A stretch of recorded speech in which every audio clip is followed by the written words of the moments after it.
Global Indian Network. Print, TV, events, podcasts. Find out more at globalindianseries.com. Welcome back to the Global Indian Podcast, home to the greatest conversations and the official platform for open and liberal conversations. Now, this podcast is very different from our normal one in the way that it's a live panel discussion that we recorded.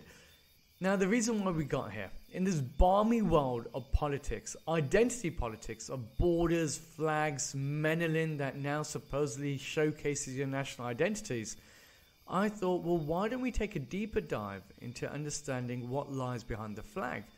And a great example to start with is South Africa, re-understanding the ideas of national identity, especially at a time where we have something called the Black Economic Empowerment Program.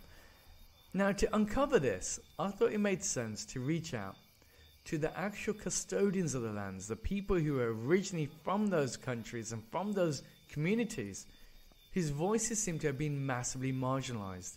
Of course, I'm speaking about the Khoisan community.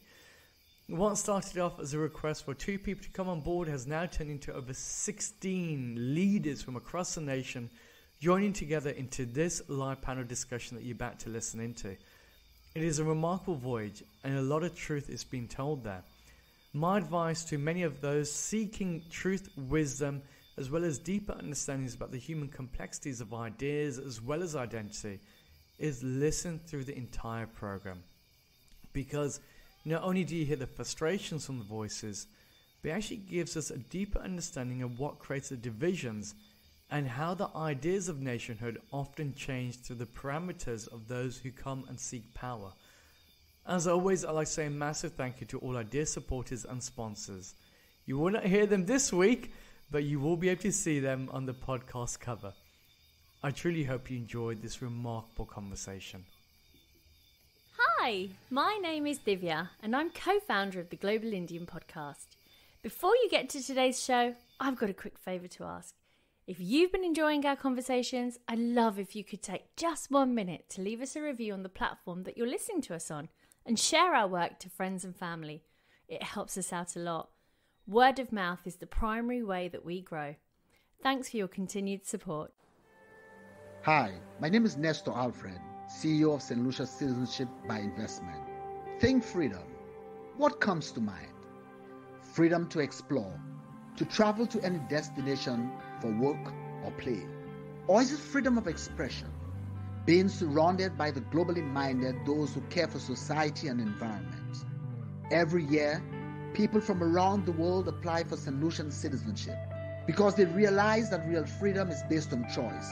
Discover more about St. Lucian citizenship and how it's helping global Indians achieve more. My name is Chitra Stern, and I am a proud Global Indian Ambassador and CEO of Martinal Resorts and Martinal Residences. We pride ourselves on the journeys that define a community, and our developments bring people together. Did you know that over 70,000 people just like us call Portugal home?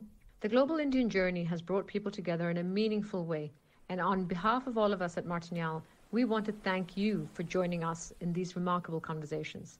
We look forward to seeing you here in Lisbon post-COVID. Welcome back to the Global Indian Podcast, home to the greatest conversations and the official platform for people of Indian origin. Because yes, let's face it, we are everywhere. Now, as you know, every single week we plunge ourselves into the human experience behind our perceptions of identity, take a second look at the countries we now call home, and tackle the big conversations. Well, this week it has got me pondering around the immigration bills. What does it mean to be an immigrant? But then if we go even deeper into that, well, how do we redefine the experiences of a nation through those people who are indigenous to those lands? And how do we look at that in a world of virtue signaling? And more importantly, when it comes to identity politics. Now, one of the best countries to look into this is a country that we've done a lot of work with, and that's South Africa. I'm very privileged today on a grey Thursday morning, I should say, in the UK, because I'm joined not only by 1, 2, 3, but a whole plethora of guests on our virtual summit here. But to introduce themselves, I'm going to introduce you to the key speakers of today's discussion piece. The first one is Beer Neville Felix. Neville, would you like to introduce yourself to the audience? Thank you, everybody. Thank you for all the listeners. My name is Neville Felix, born in Cape Town, originate from Cape Town, but I'm down here in Johannesburg for the last almost 40 years. So it's a pleasure to be part of this fundamental discussion. And thank you for your company, Rajan, for affording us this opportunity to allow our nation people to express themselves freely, without fear or favor, about what is happening in South Africa. Thank you for that. You're welcome. And our next guest on here is Chief Isaac. Isaac, would you like to introduce yourself to the audience? And as we wait for Chief Isaac, let me go to the next guest, Billy Steenkamp. Billy, would you like to introduce yourself to the audience there? Good morning, everybody. I'm Billy Steenkamp. I'm from the Kamkakai and on a farm, but that is in the district of Victoria West, which is the province which is now being called Northern Cape. I was very privileged to grow up on traditional kraal. The kraal was the kraal of Chief Kwikwa, the owners of the farm. Fantastic. So I think I'm joined here by a plethora of royalty. And Isaac, are you back on?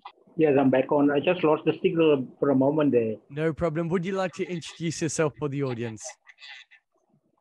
Well, my name is Chief Isaac Batesa.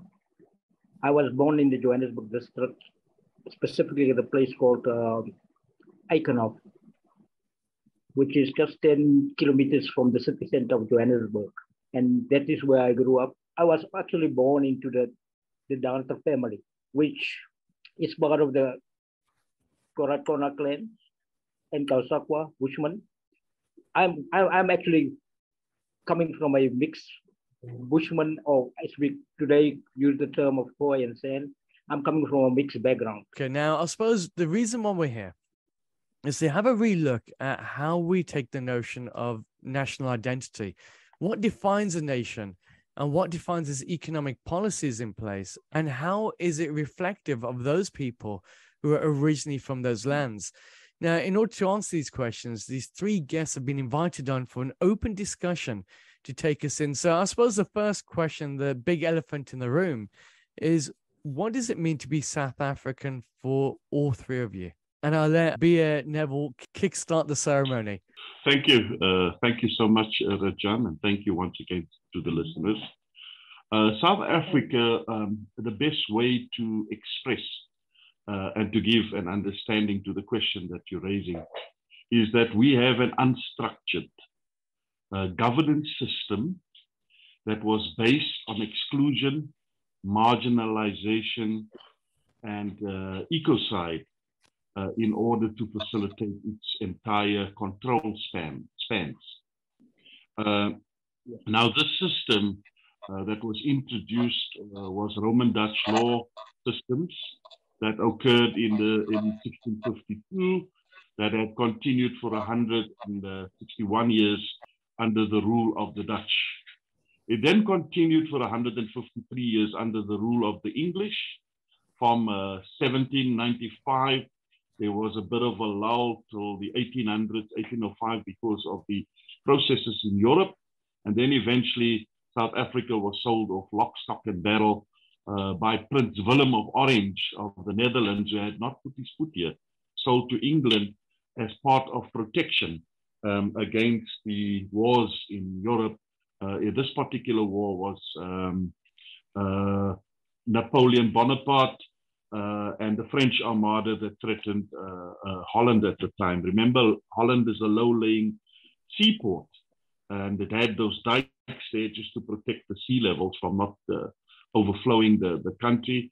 And the danger for Holland at the time was that if they had just come into the bay, if the French Armada had just come into the bay, they would cause tremendous challenges.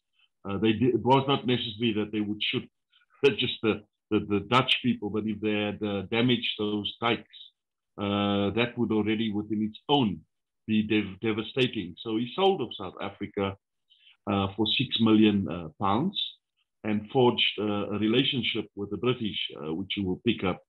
But from there, we then continued with this process till the discovery of gold and diamonds like they say, not as if we didn't know it didn't exist, but they always, under the papal bull of discovery, utilized the discovery angle.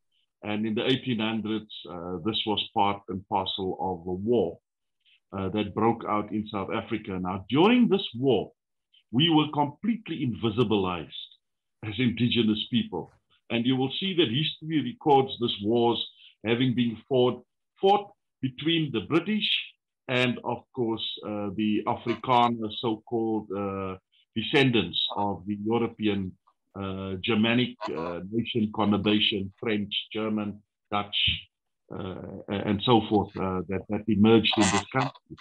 The sad thing here is that we were always part, an external faction of settlers that came from the north, because before imperialism, before colonialism, we never had these country boundaries that you find in the modern South Africa of today.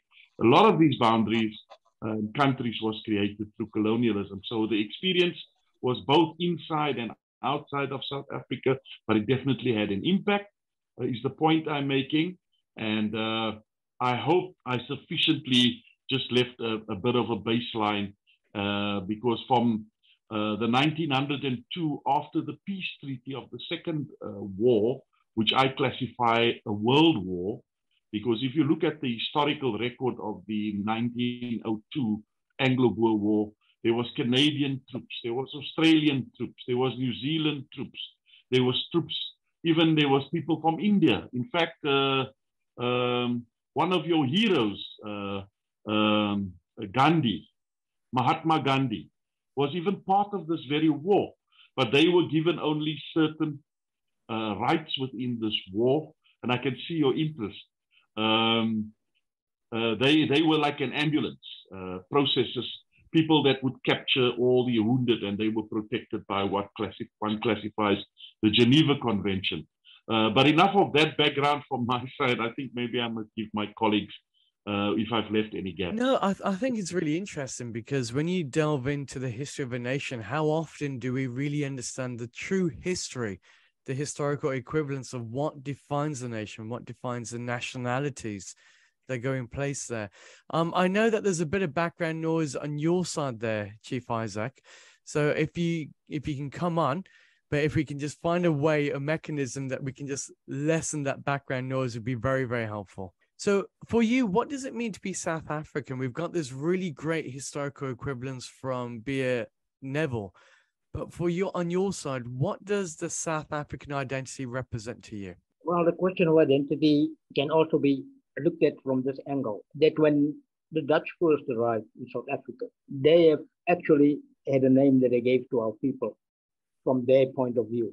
And they were used to call us the Hottentots. And that's now the ancestral at that period of time. Now, if you look at this identity of Hottentot, it was merely a reference, it was based on a reference to the way the languages were spoken at the time when the colonists first arrived and made that contact with the local people. Hottentot in Dutch is actually a Dutch word, which means stutterer, somebody who's stuttering. And because of the way the language was spoken, that's how they perceive it to be. And then there followed, after that, there were a number of changes in terms of reference of how they refer to the indigenous people. And I think that's where most of our identity got lost, because at one point in time, they were even referred to as what we call in Afrikaans as Buster, the current language we are speaking now. And they were referred to as Buster. And I believe that even from European circles, there were some who were actually fighting against this term of use, because it has a very bad connotation in English.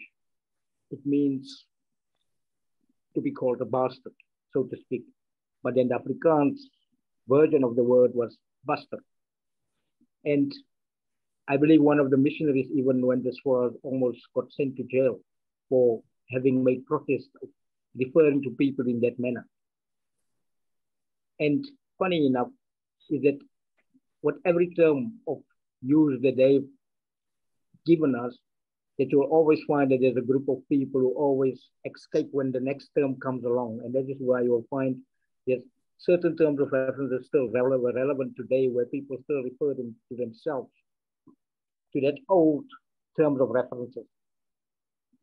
And after the bust of identity was done, it later transferred into what one of the German writers at the time were referred to us as the Khoisan people, which today are very widely used. But the thing is, that was his version of how they perceive us to be. And we later found out in my research, I found out that there was a name that our people have used to refer to themselves at the time, at a certain point in time. And they used to call themselves the Sonkwa people. Now, Sonkwa, if you look at the meaning of what the word Sonkwa means, you'll get that Son, the word Son, is actually referred to in our language as bush. And Kwa, you will always find that all our tribes have that Kwa means the people. So our people were referring to themselves as bush people. And I think the Dutch weren't far off when they later used a term that was called Bosjesman, which was actually meaning people coming from the bush. But that was how they met our people when they landed on the shores, because the people were coming from the bush, and that's why they get that kind of terms of use. But that name has over the years been looked upon as being colonial in nature. But in any case, we later found out that there was a commonality between what they called us and what our people referred to themselves as be, or some of our people, because that was only a small part of the people they met at the beach. And the bulk of the people was always moving around the country. And it's like Neville was saying that there's two streams, one referring to a certain lifestyle, which was those who owned cattle, and a bit more settled way of lifestyle. And then there were the hunter-gatherers, which were moving from place to place seasonally. And that is why at some point in time, if you look at the historical record, you will find that that's how the colonizers started moving towards the inland, because they found out that at certain times of the year, the people were at one point at the coast, and then they disappear. And I think that's how some of the explorers start following them. And that's how they start learning what the country on the hinterland of the country was all about. But here's the thing, because they believe that the people doesn't have this sense of ownership of the land due to the migratory nature of their lifestyle, and that's how I think that's where they could get to apply the what do you call it, that paper board that never was referring to. So our people never had it culturally. They never had a sense of ownership of something. They always have custodianship of it. Like, for instance, when it comes to owning livestock among the San people, and that's the fundamental difference between the two, is that they never believe that you own something that you didn't make yourself. Like, for instance, livestock. To them, it was a source of food. And nobody should own that food because it was there for everybody to use. It was a resource for everybody. And that is why even in some of the accounts that we have discussed and researched about the way our people lived in the past, was the fact that they always had clashes with other tribes who were owning now this livestock and whatever else. But when they go out on the hunt, even if a bushman is stalking a deer or something, then you'll find that if he sees that there's a lion or another animal stalking the same animal, and that animal is more closer than him to the animal, then he will just stand up and walk away, because there's no sense of ownership within their approach. And even if we find a kill, and is in desperate need of sustenance. And it comes upon a kill that lions or any other animal have killed. And those animals will leave what left behind. But they will always come back to it until they finish what they've catched. So in other words, it's that idea of communalism. I think something that Neville was speaking about earlier is the fact that everybody's united and you realize that you are custodians of the land and it is to be shared. So how does that change? Because if we fast forward to present day South Africa, and for yourself as well, Billy, South Africa means something to all three of you, ultimately. But do you feel that you guys mean anything to South Africa? And I'm saying that in reference with the new policies in place. You got the BEE, the Black Economic Empowerment Program. We had only just a while ago, you had the big riots that took place in places in Durban. So on your side, do you mean anything to South Africa? Does the San and Khoi community represent anything further than just a historical element to where South Africa once was? We had a problem here now in South Africa with replacement ideology.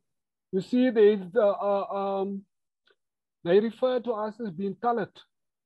But strangely enough, during the apartheid regime, we have been the people that have been referred to as whatnots, Bushman and Korana. We have been referred to as such. And what is strange is that the people now who want to appropriate our descendancy, if I in discussions with them, and they then said they are Khoisan, I say, okay. Now, so you tell me you are a Bushman, you tell me you are a whatnot. Then they said to me, no, I'm not that. I'm not that. But they distantiate them actually from that. But we can see, we all know, history is always written by the winners.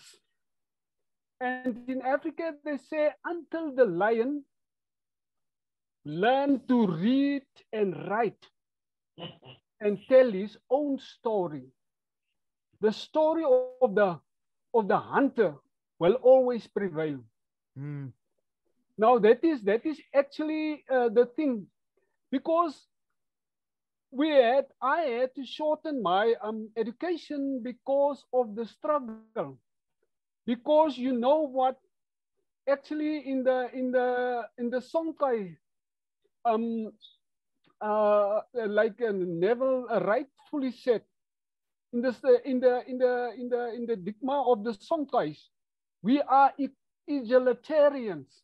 Everyone is, and these people said the only thing in the new South Africa that is going to be of benefit is merit. And so I, in 1983, postponed my education and I joined the struggle hard. And so, in 1989, we had a Congress, and where the leaders of the United Democratic Front, they said to us, people, things are going to change and we're going to be part of the mass democratic movement. And we asked specifically because I am actually blood related to Bushak. We asked and said, why do you want to throw out the baby that you raised through such difficulties with the bath water? And then they said, the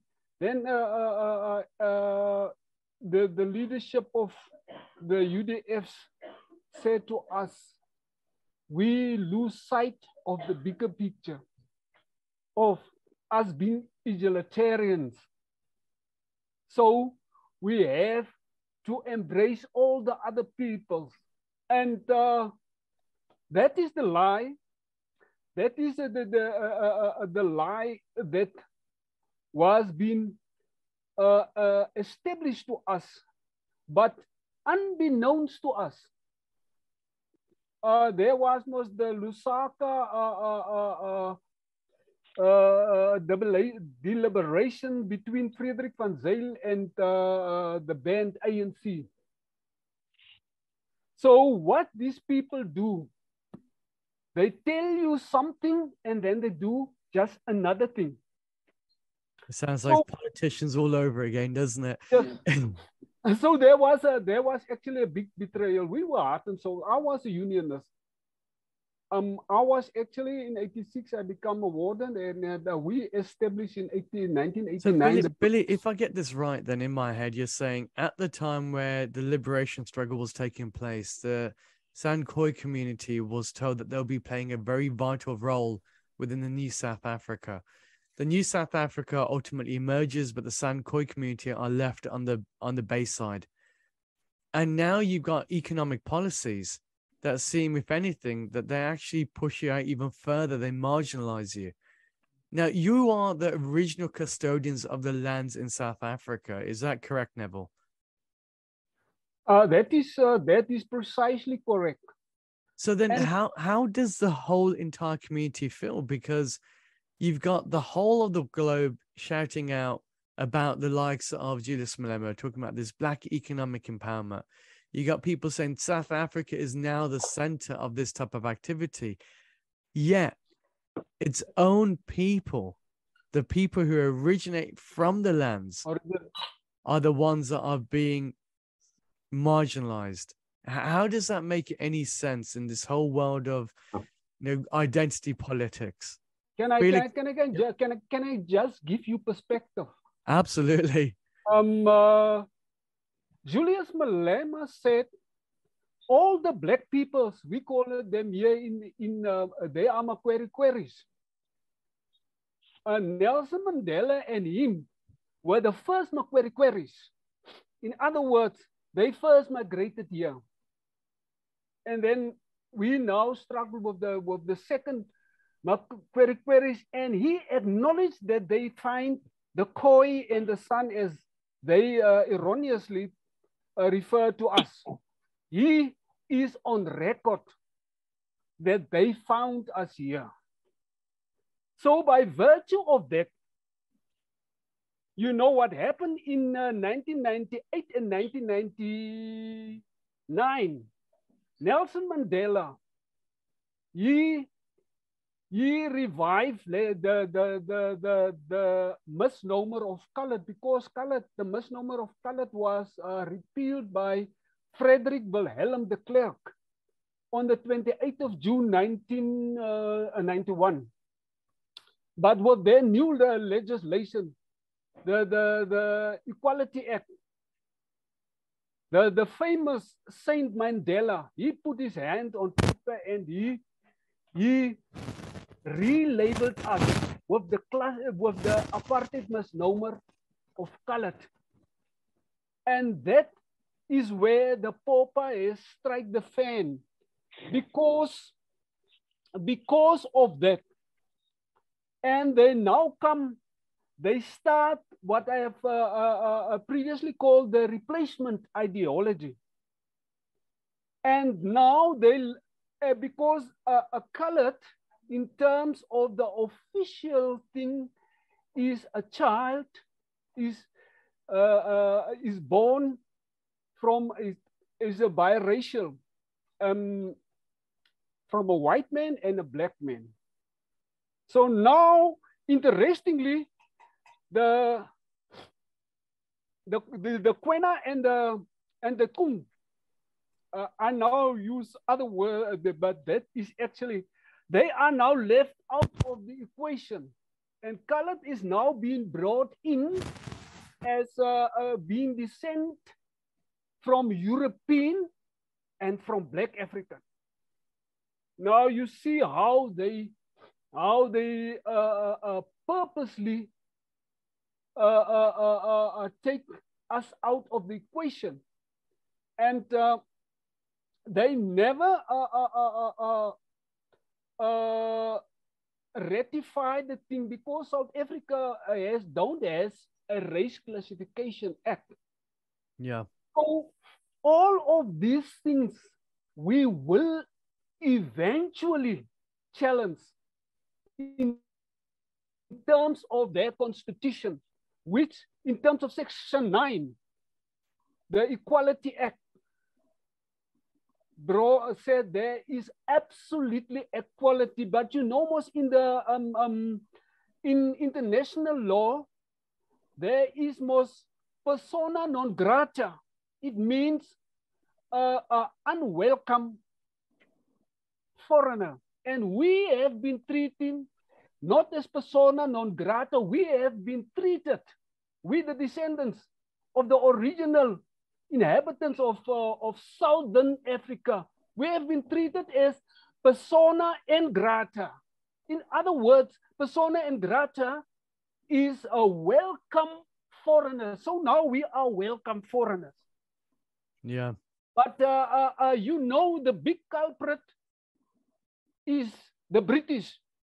All over the place in those, you know, there's only 13% of the globe that they didn't colonize.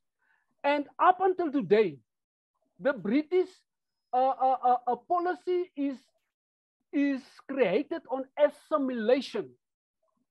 So if we could even go to India, which they colonized before Africa. That is why you see most the thing between Pakistan and India. We know most before 1948 there was no Pakistan and there was no India. If you could go back like that. So what we see, never have been talking about 1806, but let's focus on the 1902, the World War whilst we go in the back end there, Billy, I know Isaac wants to mention something, but over to you, Neville, because the question is saying, well, where is the community now? If you're not really recognized within your own country and the economic policies that are being put into place are working against you, where does that leave the indigenous communities of South Africa? In destitute. We are in destitute. Sorry, Neville, just give me one minute. We are in destitute. We is just been treated as persona non grata. And we are in destitute. We are actually the foreigners which is now coming here. They are actually been treating better because they are most of African descent, as if we are not of African descent. Yeah. So we are a desperate. We are desperate because of what I was saying, because of this crowding out. Yeah. We are not even on the fringes of the economy. We are absolutely outside. No, I hear the desperation, the frustration, the anger in your voice there, Billy. It's very clear to hear. Okay. Neville, over to yourself. What were you going to say there? Thank you. Yeah. Thank you for that, Billy, and thank you, Rajan, for your patience. And also thank you, Isaac. I think the question that you're asking is a fundamental question. And that question is, what is the impact of Black economic empowerment onto the South African citizenry? Now, firstly, I need to just put in place, and I think you've got an idea of the baseline, but we are now classified as part of minorities, even though we are not classified white, okay? We're not white. So we are classified as part of the minority groups in this country. And therefore you find that the whole concept idea of BEE, which is an American concept originally, that was facilitated in the United States of America to allow for minority groups like the African Americans, the Hispanic Mexicans, and those type of people, minorities, Indian minorities, to be part of the discussion or to be facilitated in the process is the one model that we need to talk to get a sense. The second one is also the Malaysian model that speaks to the three entities that exist in Malaysia, where you then also have a Chinese conurbation, an Indian conurbation, and an indigenous conurbation of different racial diatribes within the concept idea of Malaysia.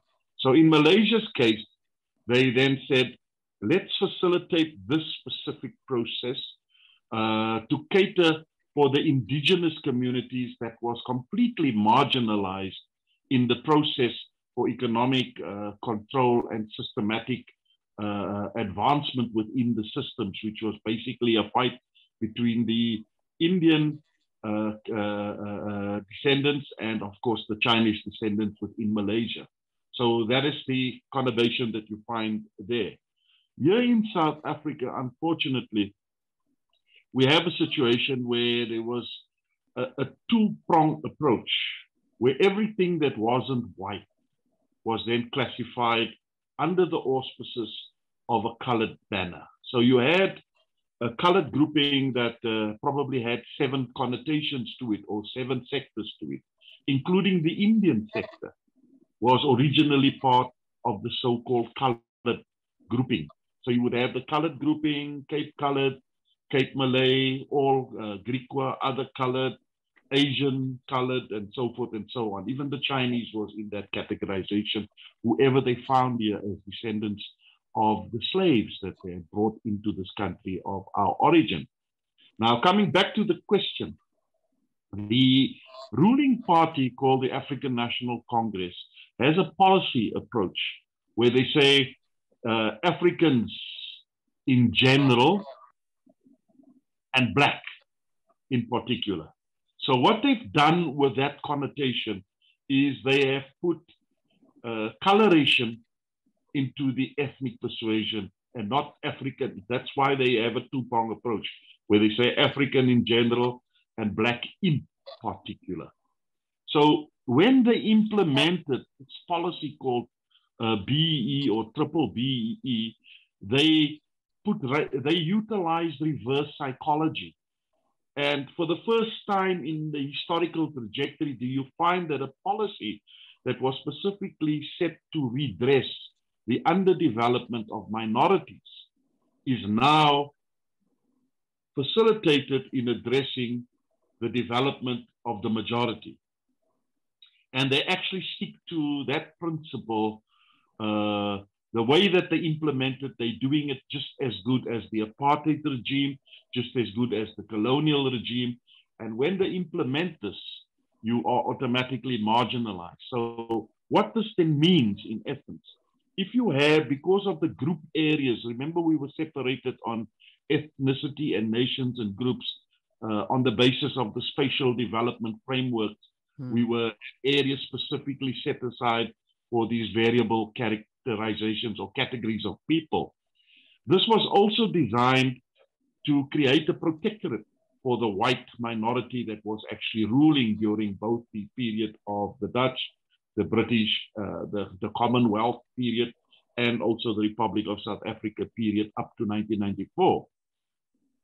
In this specific period, they then gave 13% of the land to the black majority, and they set up what one classifies the TBVC states, which then they created little countries with inside a country and took from the tax base and the wealth resource and paid for the administrations, the army, the hospitals, and everything was paid from the tax base because they were using these areas as conurbations of sweat equity for the labor systems, either in the mining or across other forms of the economy in South Africa.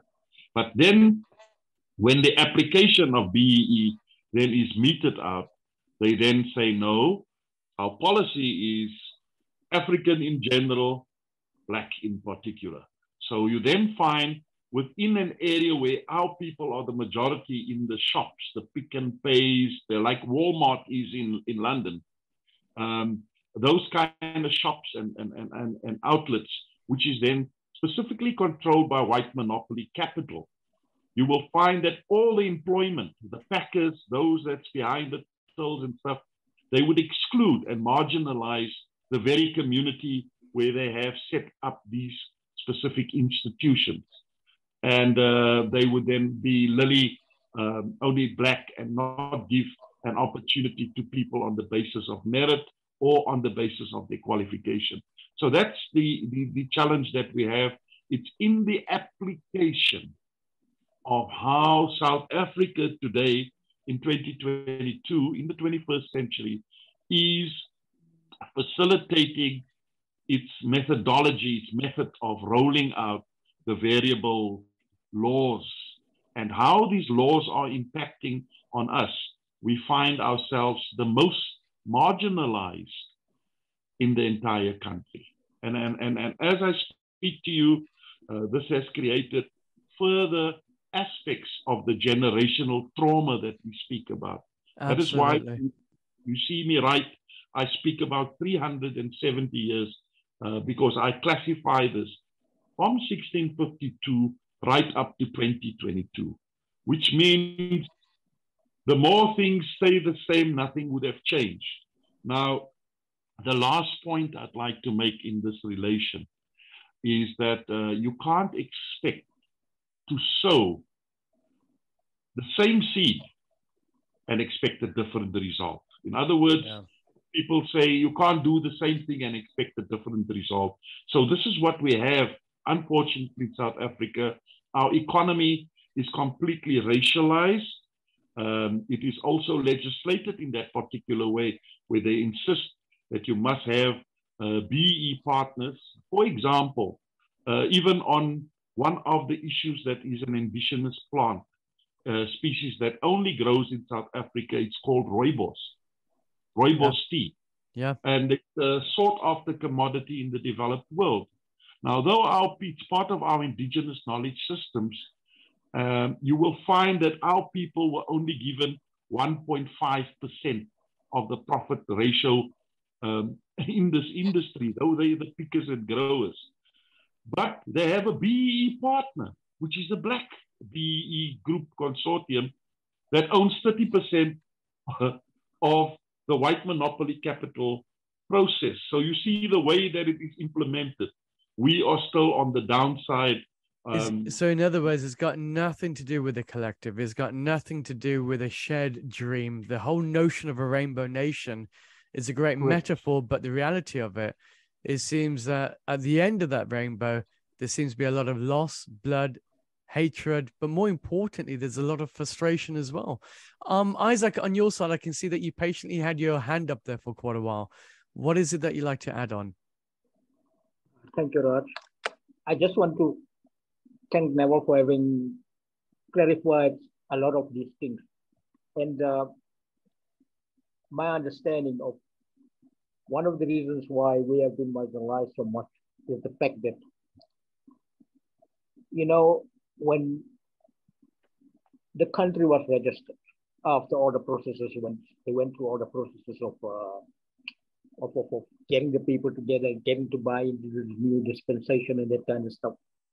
And it's very interesting to note that the country actually never was registered as an entity as a country. And that reflects within the framework of the Constitution, which incidentally are an instrument that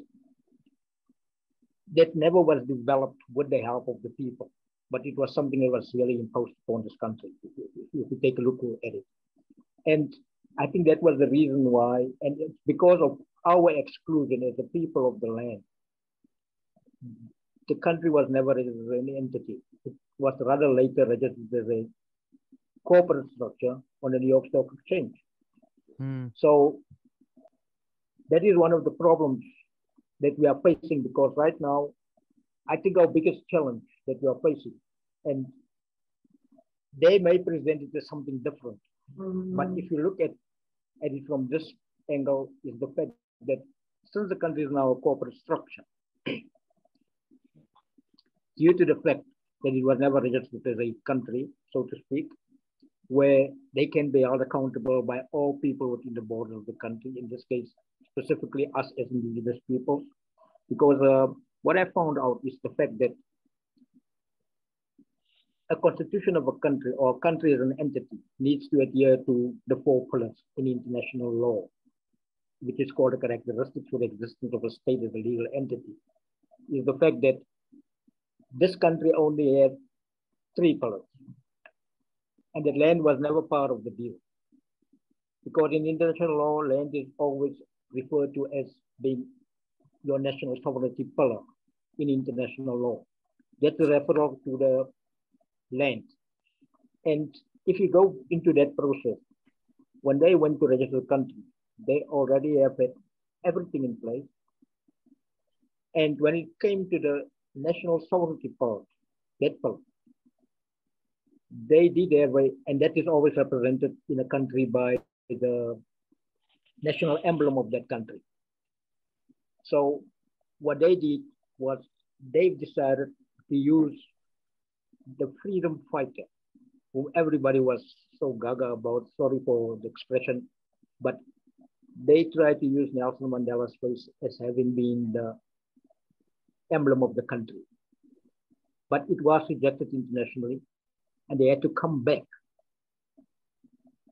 Because in 2004, the government had to take a decision, which was never put out to the public. And that framework of that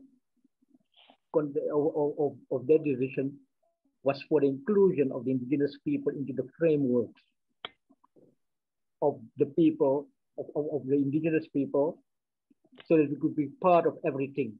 But I think one of the reasons why they decide to go against convention was the fact that it would have given us immense power in this country, as per the international law and whatever treaties were signed and so forth.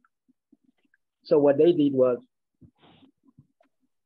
they went and unconsultedly chose a emblem for the country representing us as indigenous people without ever having consulted with us. And I think today, in a way, it's actually biting this administration of the Republic of South Africa. It's biting them in a big way. So are you right saying now, it's almost it's selective virtue signaling from the governments there to say, let me showcase some type of idea of where our nation comes from, but we'll do it in kind in hand rather than actually making any real effort to correct some of the big challenges of the past.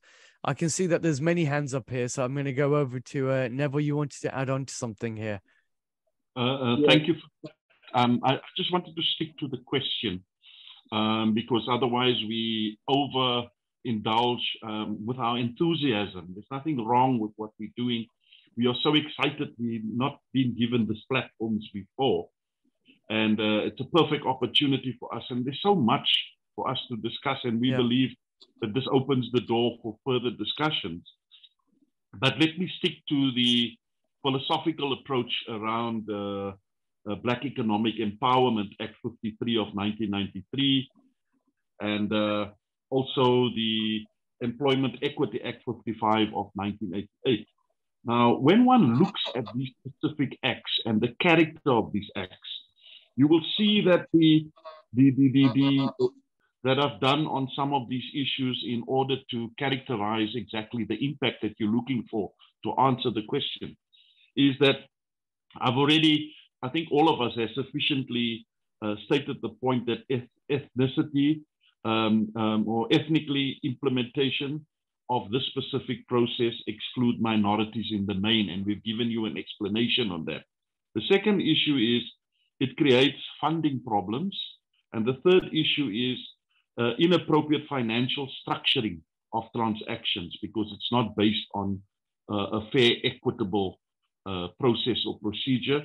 And then it also gives a lack of independent legal and professional advice that has not been brought into the center of this whole process. Because when you facilitate a policy, you also need to do an impact assessment to look at how this policy is actually affecting the whole idea of the original intent of putting in place the policy in the first place. So there's been a lack of this type of process or peer review mechanisms that can actually efficiently tell us where we've lost the control of the concept or where we've gone off the radar. Now, here in South Africa, we need to understand that triple BEE does not impact the economy because it is a forced process. So whether you have the prerequisite skills or not, or you were given the educational support, like our education system is one of the worst in the world. So you find that we have a 30% scorecard in passing matric, and when you get to university, you find that we got all types of problems. So what you find is that this does not impact the economy as it impacts the outputs of operating industries in South Africa. Now, this has then presented a remarkable increase in tender corruption.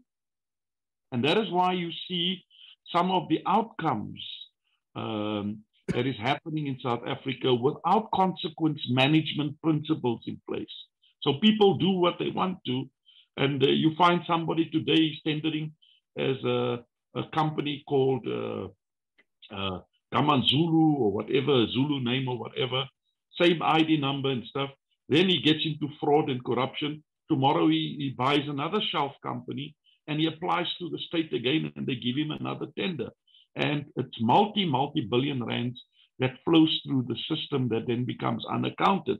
So what you then have is a remarkable impact and increase in tender fraud, corruption with industries, as well as increases the number of triple BEE incompetent enterprise that does not give effect to the outcome. But that's a great content to the discussion piece, absolutely. But I'm thinking more of the human impact that it has upon the community, because on the other side, if you are ultimately marginalized and you got policies in place that actively pursue that further, and we know that there is corruption, it happens right the way across the planet. And I think that's another discussion in itself, whether there's a human need for that I must eat too and eat all type of scenario.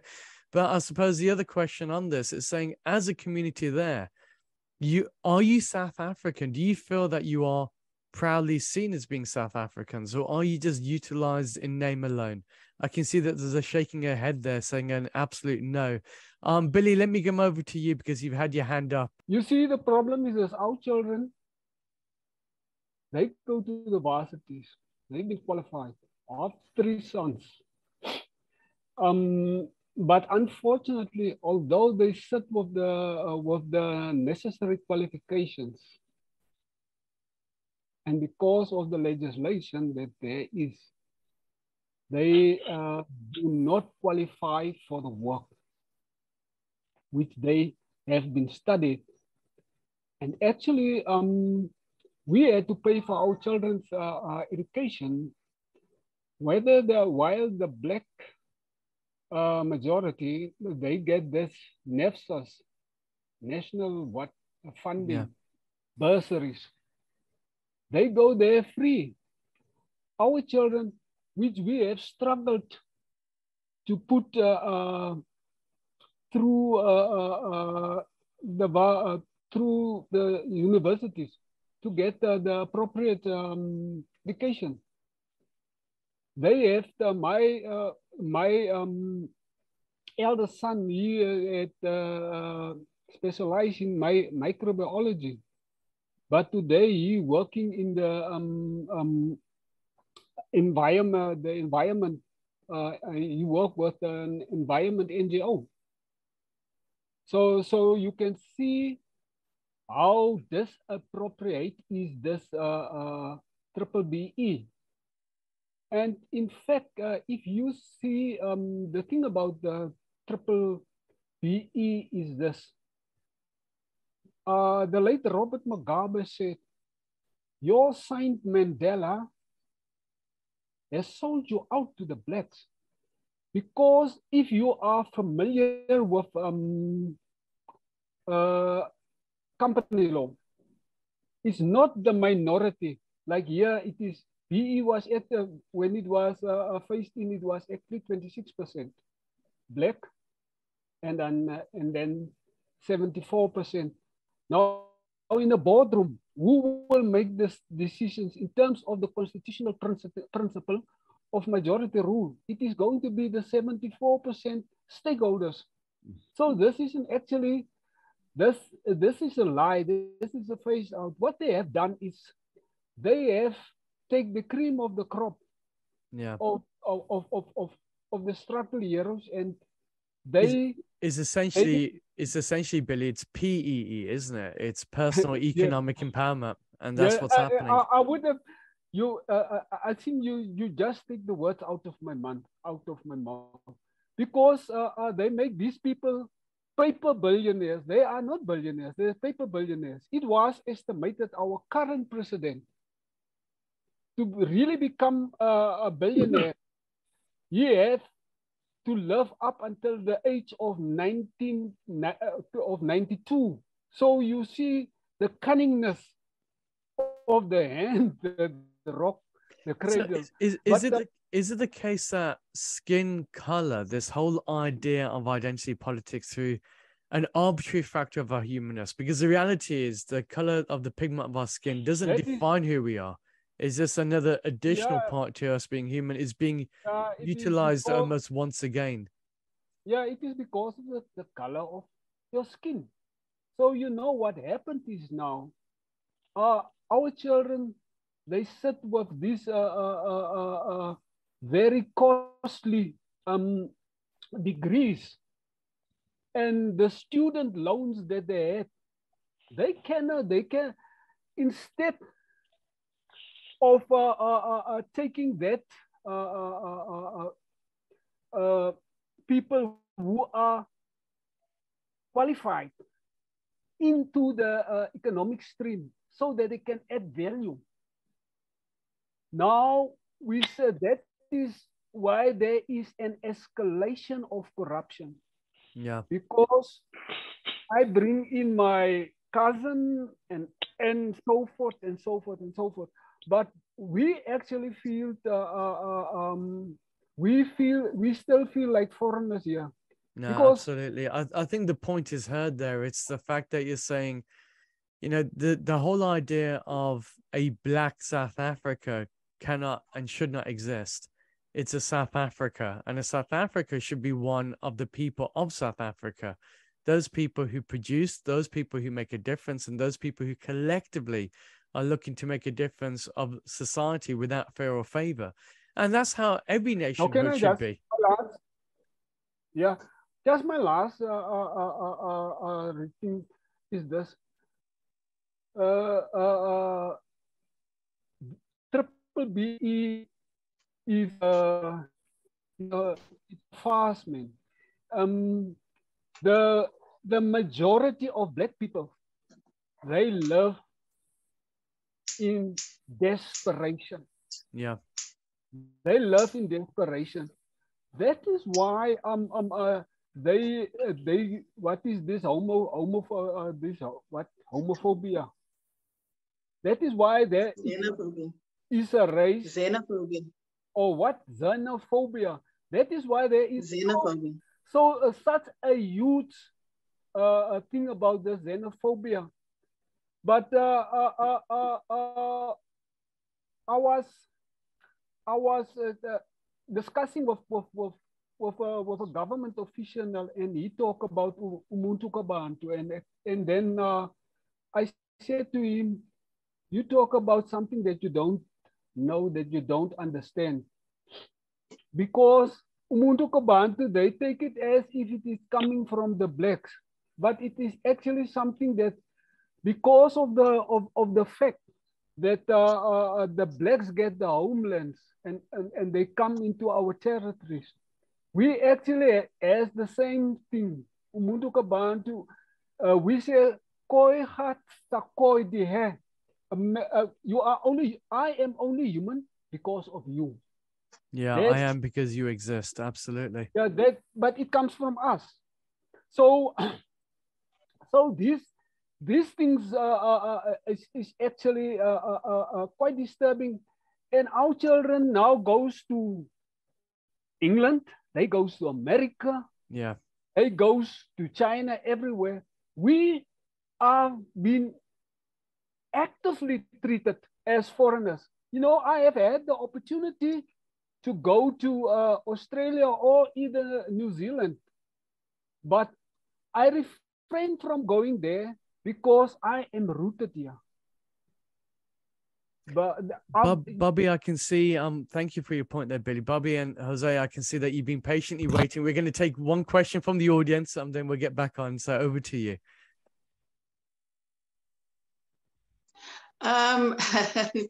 Good day, everybody. I just wanted to add on something to what Neville was saying before, talking about BEE and then talking about employment equity, and then there's another thing that also disadvantages our communities, which is affirmative action, which is used in the reverse. Instead of for the minorities, it's used for the majority.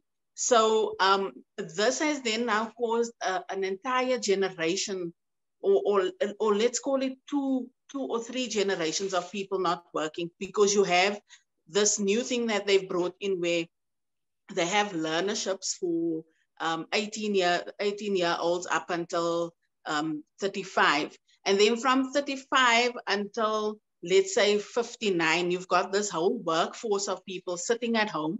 And this is caused now a problem with our service delivery. It's caused a problem with our electricity, because we've got all these electricians sitting at home. We've got boilermakers sitting. And a lot of them are qualified. There are those who are not qualified, but they definitely have the experience. And they also fall into that category of people who were about to maybe go in that direction of qualifying themselves. But because of the wages that they were earning, and because of the fact that they've always been trying to keep our people in a corner, you've always got to, they've always had to take their wages and take care of this whole, the entire family, because there was, these problems started creeping up on us where we started being pushed out of the economy. But we would never belong, according to our constitution and according to the our fellow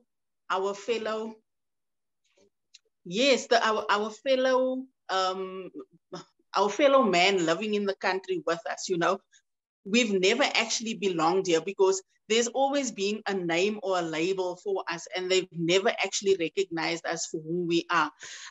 Whereas the economy was literally built on the backs of our forefathers, and the service deliveries was always, you know, these institutions were always carried by our people. But now you'll be lucky to find one or two of our people working in these places. And so we have this long line of service delivery issues that never get seen to, because what happened was they started pushing a whole lot of people into an industry where they didn't understand what is happening in the industry. Whereas, look, right now we're sitting without electricity for 2 days because our substation has burned down. But instead of looking for the people who are qualified to get us back online, you know, to get the new substation working, they would rather bring in this BEE, triple BEE, and put out tenders in order for. So how does it make you? How does it make you feel when you see these ads running about, you know, United South Africa, you know, the Rainbow Nation? Come visit South Africa. Come go hunting with the lions. It's sad. It's very sad, because we embraced everybody who came here. We embraced even our fellow Black men, our brothers and sisters who are classified as Black because they want to be classified as Black. When the Freedom Charter was written by a so-called, I put it in brackets, so-called colored person, But it was right here in Kliptown, which is not far from where I live. But what's interesting about what you said is the feeling that I get from the San and Khoi community is that skin color means nothing. So therefore, if somebody says that they're black, brown, pink, yellow, whatever they are, you guys look at the humanness behind it. So it feels like almost the colorism has been forced upon the indigenous community of the country. And now that colorism has been utilized against it. Is one of the most ironic things you can ever imagine, isn't it? That's true. That's absolutely true. It's madness. I know there's a Khoisan Lynette, I believe, who wants to make a comment here, with raised hands. Is she there? No, I'm using Khoisan Lynette's office. There you go. There you go. Isaac. Isaac, on your side there. Is there something that you want to mention there, Isaac, in addition to that? Yes, I would like to mention this. I believe that all the challenges we hear about is actually based upon the quintile system that has been implemented right across the board on especially what is termed now the colored communities. Now, within that system is that, as you know, that across the world, there's a quintile system in place whereby you find certain cities and towns are being rated on a certain level on the quintile system. And unfortunately for us, where we have been excluded is that on the quintile system, all the former so-called colored communities have been rated on a level 5. Now, how do we know it? We found out through our education systems. And what does the level 5 mean, by the way, Isaac? Level 5 would basically be classified as being a suburb, a community that can look after themselves, that have everything in place. So you're economic empowered, that you don't all need the resources needed. Yeah.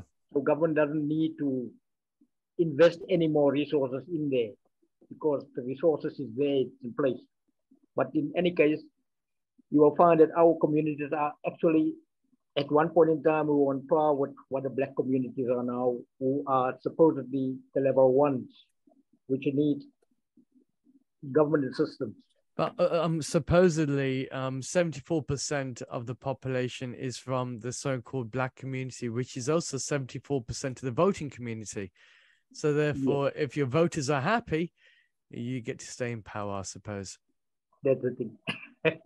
Yeah. So that quintile system is actually killing all of our communities because that determines how many jobs are available for that particular community.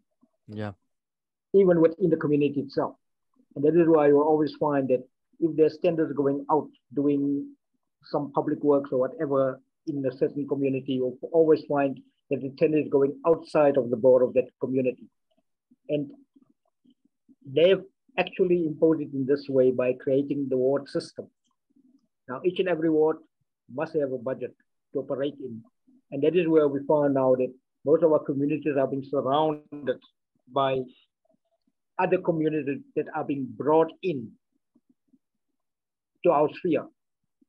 And through the ward system, you will find that a piece of our, say a certain area, a piece of a certain area are now being linked with this new community coming in. And you will find that the new community is now being classified as level 1 or level 2, depending. And we are the level 5,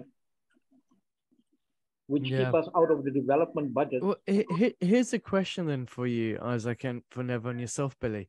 It's the case of, you look at present day South Africa, things have not changed in over 300 years from what it seems. We may see a form of colonialism, but the skin color has ultimately changed, but it's the same principle, it's the same beast at the end of the day.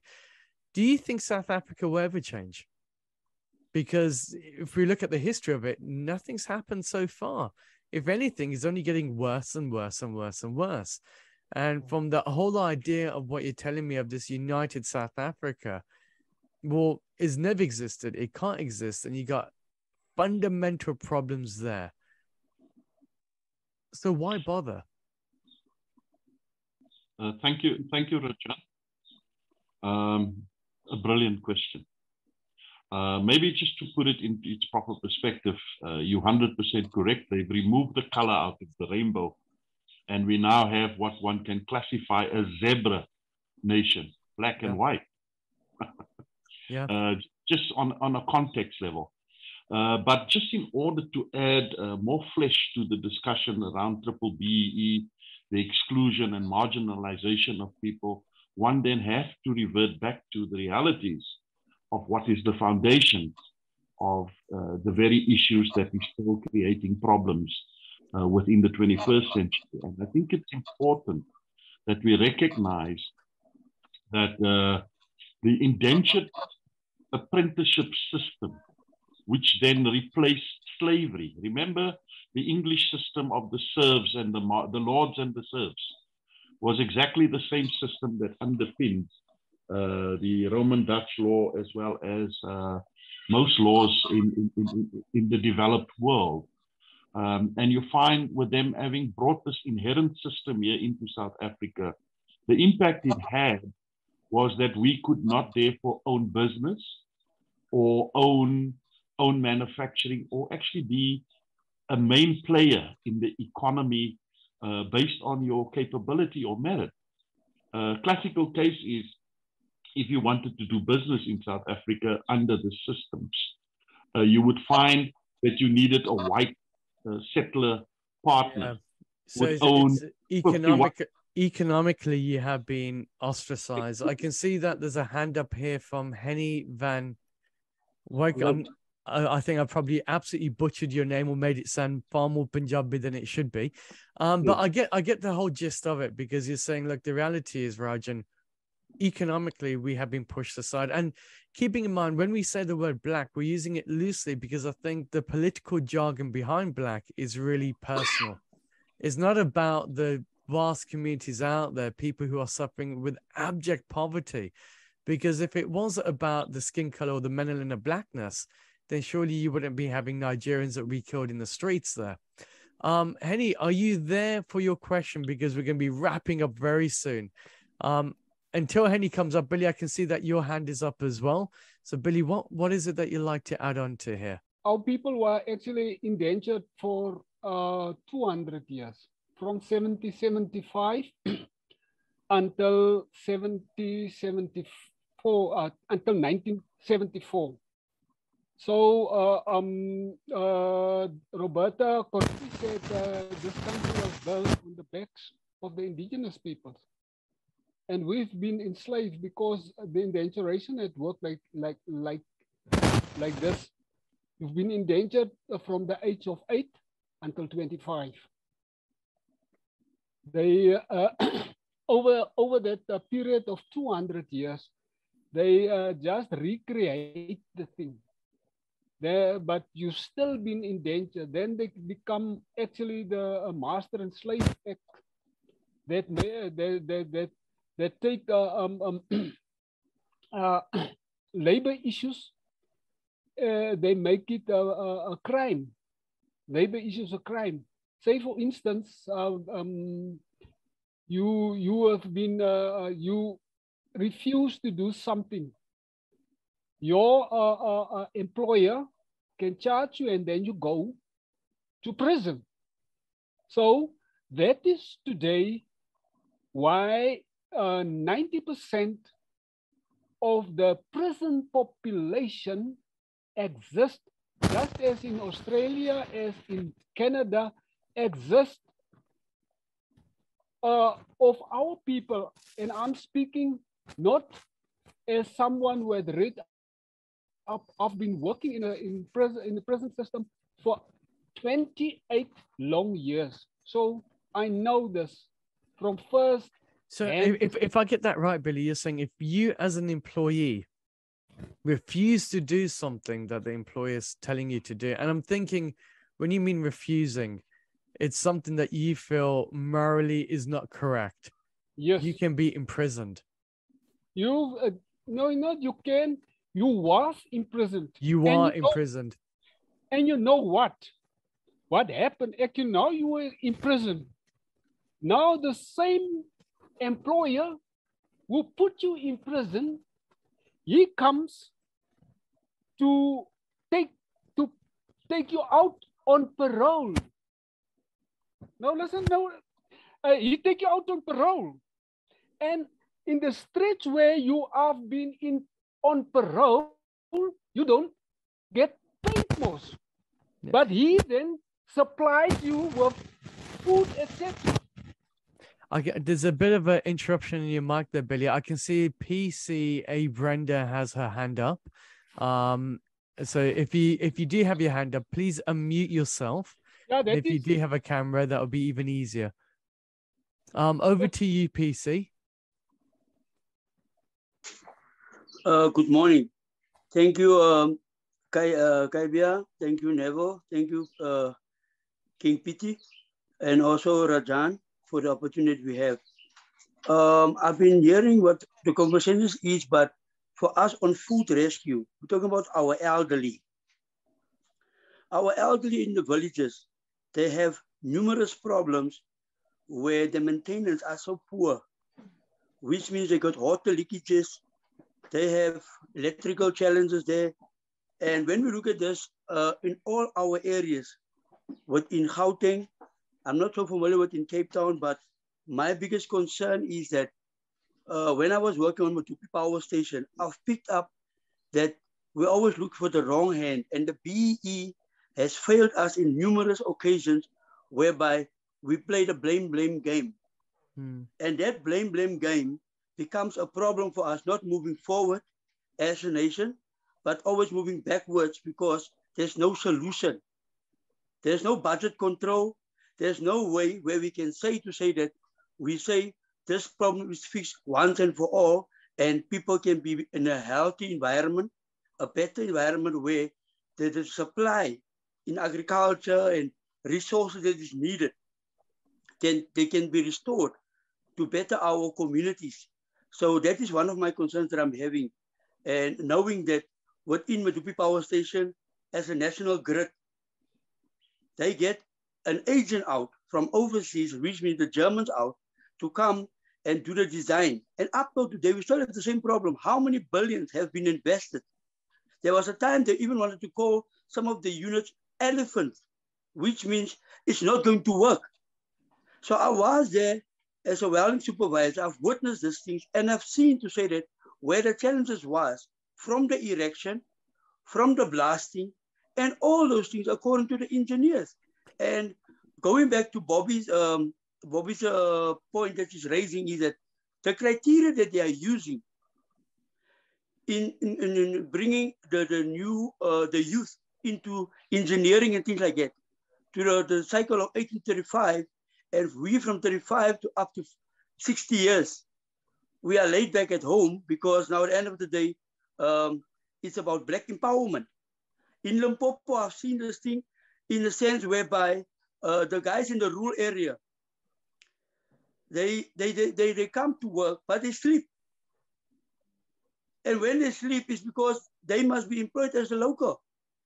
And for us, coming from numerous areas, trying to work very hard and facing some challenges like that, it's really a pain. Knowing to say that we as South Africans, we want to see our country better, and know to say that according to our roots, that we do the right thing within our areas to build a better country. Absolutely. Thank you for that. It's a very valid point. It seems the final pointer over to you, Brian Neville. I suppose we've covered a lot here. We've gone a deep dive into the economics of South Africa, which is always a good thing to do. But if we keep it back on that surface level, you know, for most people, again, when they look at South Africa, when we look at the very context or the myth of a national identity, it's always based upon cohesion, people coming together, fighting for their self-determination, and now is bestowed upon them the land of the free. Well, at least that's the story that we've been told time and time again. But it seems, ironically, in South Africa's case, it's a case of we will build a land on the backs of the indigenous community, and once we have freedom with their support, they are now on the backs of the nation. Their voices are not heard, their jobs are not provided, and we're still in the world of identity politics where you talk about Black Lives Matter or BEE. we don't recognize the faculty that it is of all human beings, that we're all trying to face a combined challenge. So final words on yourself, Neville. What is it that you want the audience out there to remember about present day South Africa? And what still gives you hope? Because hearing everything from here so far, and I may be in my privileged ivory tower in London, I feel that things are incredibly dim in the South African limelight. Thank you for that, John.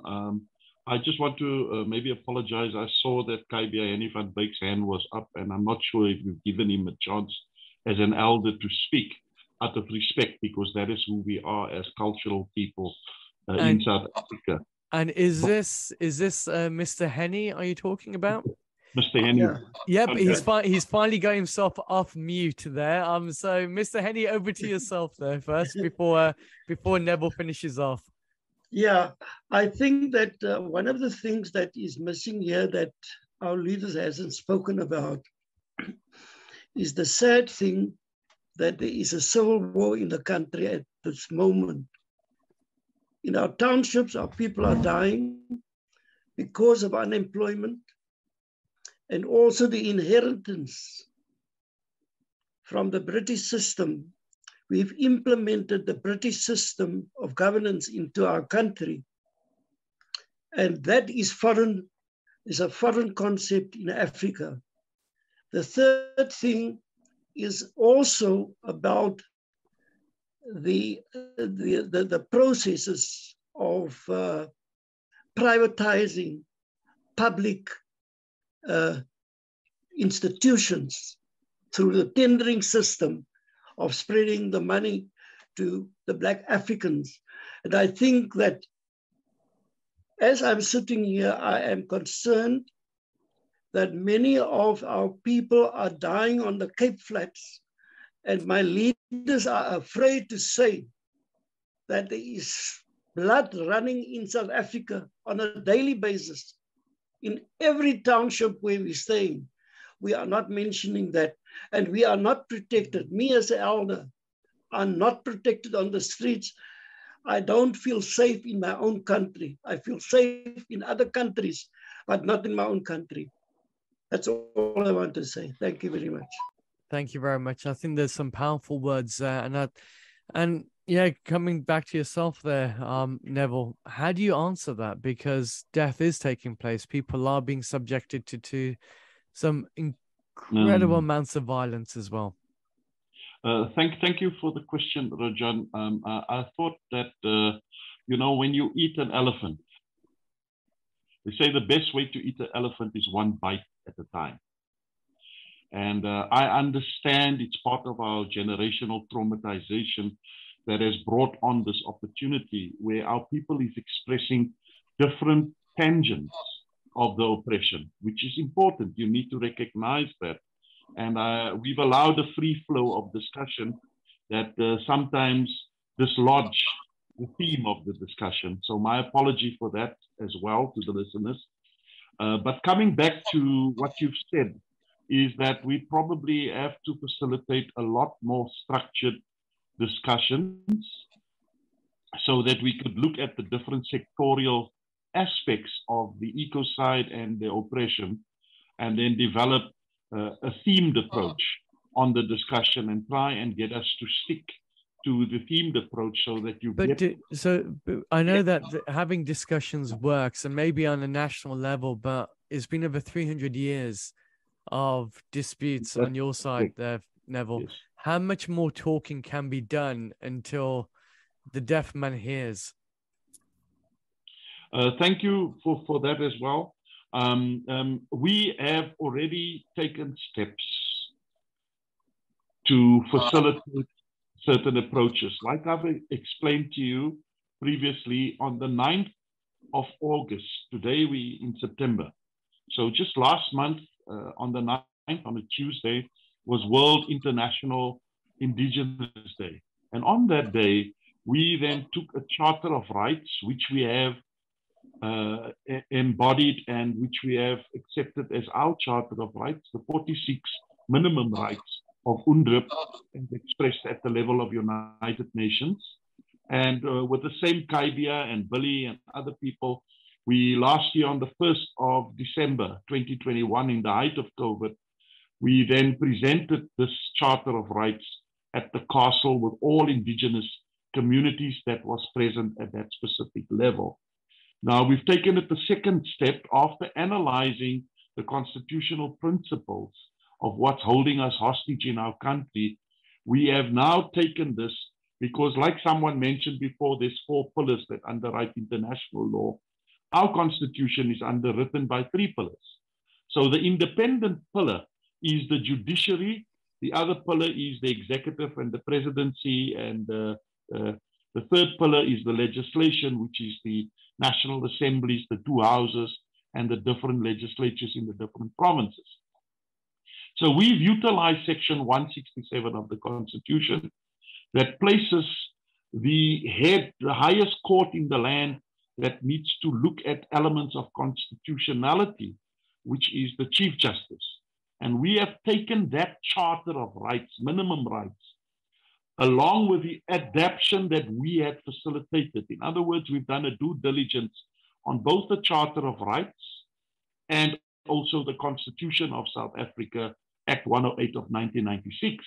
And therefore, on the basis of that due diligence, we can say that this constitution in South Africa that is so broadly celebrated as one of the best constitutions in the world is in fact a consensus between white political parties at the time of CODESA and the African National Congress, along with a few other processes.